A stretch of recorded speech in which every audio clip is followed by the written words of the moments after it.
Hi guys, hope you're ready for a ton of Bitcoin Alpha and some news and updates from Aptos, Solana and Zora, which we'll get to immediately. Starting with Aptos, as you know, they recently had a commemorative NFT mint that was live a couple of days ago, but most importantly, they have just introduced Aptos number 2 Galaxy Quest as well, which is going on from October 30th until November 13th. And as you know, I'm not really too big on these social stuff, but when it comes to Aptos, when it comes to my baby that actually launched me on this whole beautiful airdrop journey, you can bet I'm going to do every single one of them and not on just one account, of course. So yeah, it is incredibly simple. You just do some social tasks. It'll take you 5-6 minutes maybe, and you mint this NFT in the end. It's mostly just following people on Twitter and then just mint it and you are good to go. Then when it comes to Aptos, they are also integrating native USDT on chain, which is going to bring a lot more liquidity and is very, very bullish for the ecosystem in general. And finally, on topic of stablecoins, we also have Solayer that is coming with their SUSD, which is going to be basically, as we mentioned earlier, it is Ethena on Solana. It's using the same principle. They even have same branding, same music. It's very similar to Ethena. But yeah, SUSD is launching on Solayer. And when it comes to Zora, there are new NFT mints daily. The latest one is a bit of a copycat of ZkSync XBank's version, which is called Mr. Beast Investigation, and you can always get it for a 24-hour period. Sometimes they really appreciate in value incredibly, but if you still want to push some transactions before potential Zora airdrop, then make sure to collect all of these as they come along. Now, when it comes to Bitcoin stuff, there are very few places that you can get quality information. One such place is, of course, our Discord, where we discuss these BTC topics almost on a daily basis, and we try to aggregate all the most important information in one spot, alongside, of course, all the other topics such as Ethena, Hyperlane, and other active airdrops. And for all of information regarding how to join, make sure to check the subscriptions page, which is always in the first link of every video. As always, all the links about everything that we talk in the video are always in the description of the video on the first link.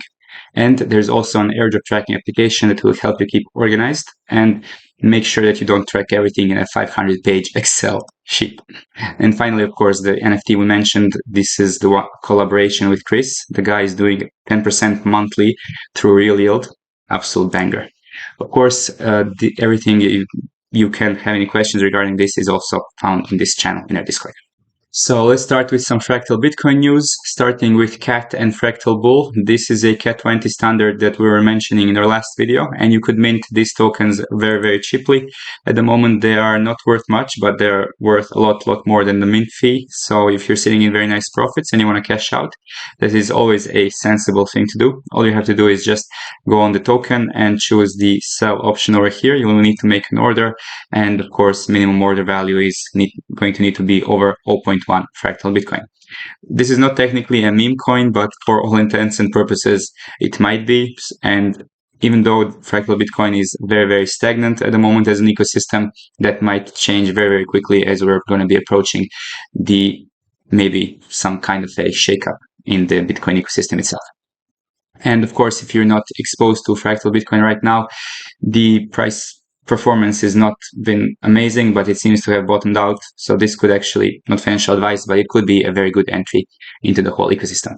Now, regarding other news from Fractal, you also have updates from PizzaSwap. This is the premier DEX and liquidity providing tool on Fractal. They have enabled withdrawals recently. So if you've taken part in the liquidity provision with your assets, so bridge the assets to PizzaSwap, you can withdraw now. But if you want to keep your assets, probably the best thing you can do is simply provide some liquidity using perhaps some blue chips such as ORDI or SATS.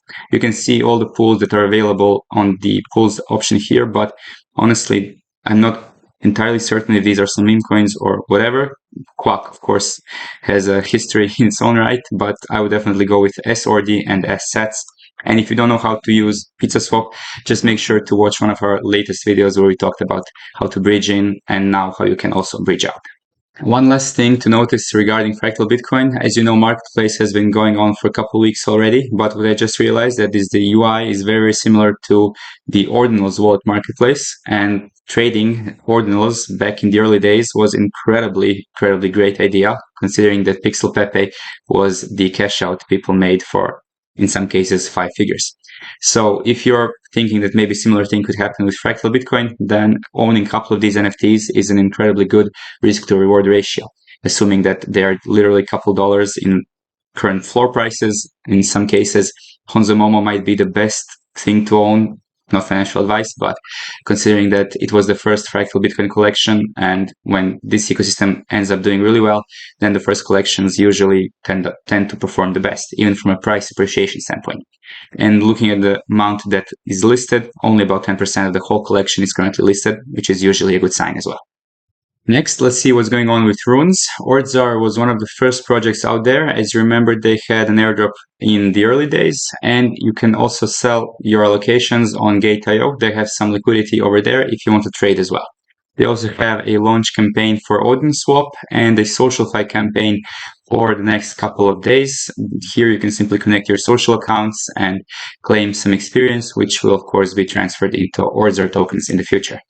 For the Odin Swap itself, it is their launch project, and here you can trade some runes, not a huge collection right now, just Bitcoin, Dog Go to the Moon, RSIC Genesis, and some others, but you can also provide liquidity. Currently it's showing 5k APR, which is, of course, not very sustainable or realistic at the moment, but for this launch campaign, it might actually be worthwhile, at least for the next week, to participate, as it's going to be the best rewards. Next, regarding TAP protocol, they have finalized their airdrop, both from track holder perspective and coin list allocations, and apparently it was done in record time with very, very cheap fees, proving how you don't really need a lot of layer 2s on Bitcoin. Maybe just a different take on Bitcoin layer 1 is all you need. This is TAP protocol. And if you have some TAP tokens, you can see that price performance is relatively steady in these first few days, currently sitting around $12 million in market cap, with liquidity on KuCoin, Gate, and Maxi and Bilaxi. Anyway, there's also some news regarding the first DEX on TAP, which is Taproot Swap. Currently it is live, but there's not a whole lot of activity going on just now. As you can see, there's only a couple of swaps per day, but if you want to use it early, in the early stages, there might be benefits for that as well.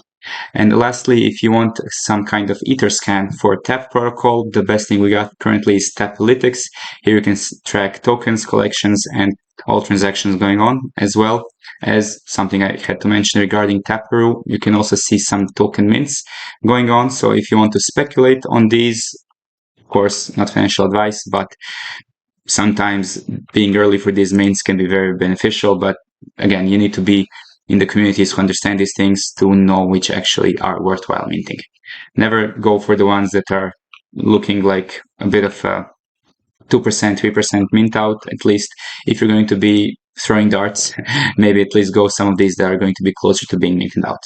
Now, regarding memes on Bitcoin, we're going to be only a couple days away from setspump.fun launch on Bitcoin, and there's going to be a relatively small airdrop for people who were in this ecosystem over the last 2 years. So if you've been holding either Bitmaps or these sats or any other assets listed in this video, you are going to be receiving a setspump.fun airdrop.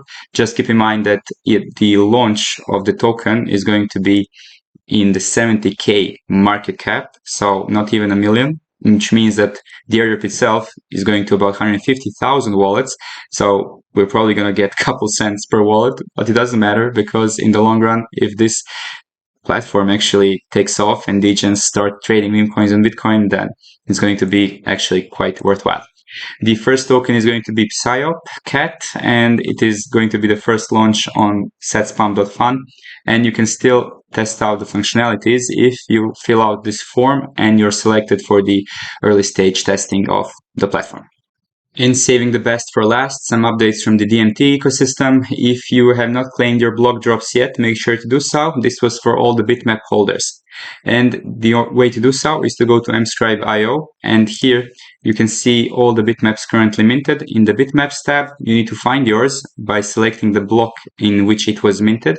In my case, it was 456737, and here, if you don't know which one is yours specifically, just go here in the top right under My Inventory, select Bitmaps, and you will see exactly the number of your bitmap. Now, how this works in the future, you're going to go in block drops and claim your DMT sats or DMT block. Now, keep in mind that the fee for this currently is about $3 to $5, and its value is between $35 to $40, but still there is not really a huge amount of liquidity on mScribe marketplace just now, even though you can see that there's some of these block nets listed. There's not actually a lot of orders being filled. This is just for some Bitminers, net flyers, and so on. So again, maybe don't do this on all of your bitmaps until the batch claim functionality comes, which should be coming if it's not already. And finally, there is a really cool social experiment going on right now with the 716472 bitmap, where the guys are actually doing something called the Natrix, where you can inscribe parcels on your bitmap, or in this case, in their bitmap. And here, there's a lot of metaverse elements happening. Now, I'm not saying this is the next sandbox or maybe Decentraland, but it's definitely an interesting thing to play around with. Now, of course, how this works is you will need to find an available parcel of the bitmap. So you basically need to find a transaction within this Bitcoin block represented by a bitmap. You select it, and then you will be able to actually get this parcel. At the moment, the cheapest ones are going for about $100. And if you find some that has a really, really small amount of transactions, for example, represented by the smallest squares, the bigger ones are going to cost you between $400 to $500. So yeah, if you want to take part in this experiment and have some fun, then you can consider doing so. And that's a wrap for all the topics for today. If you like the content, we would appreciate liking and subscribing with bell notifications on. Any questions or comments, we're waiting for you in the comment sections below. If you're serious about crypto, we're waiting for you in our Discord. And as always, thanks for watching. Have an amazing day.